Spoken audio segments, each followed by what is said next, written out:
the impact will be one of confidence in the economy. Will people still think, actually, it's going to carry on growing as before?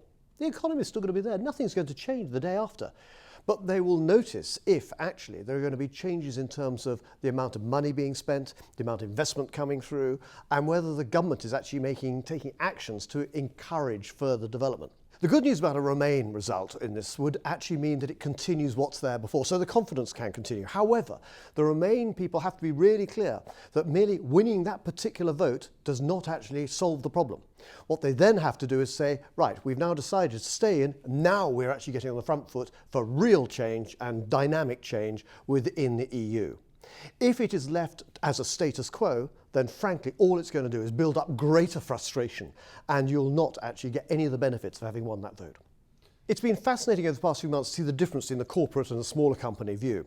The smaller company view, we obviously take it very personally. It's our businesses, so we take it back home with us. In the corporate world, it's somebody else's money, it's shareholders' money. It doesn't have that quite same impact. When you're running a small businesses, actually then the issues around Brexit make it very personal indeed. What do our customers actually think?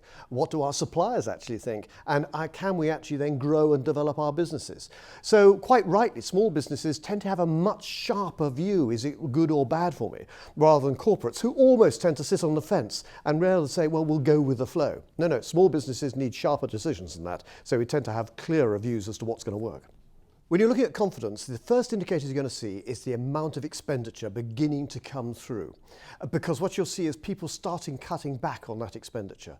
One of the key measures I look at is the purchasing managers indices, PMIs they're called, and they can be divided into construction, manufacturing, servicing, so whichever sector you're in, you'll start seeing our orders just coming back that little bit later. Are people actually just not having as much as they were before, not willing to take that much risk?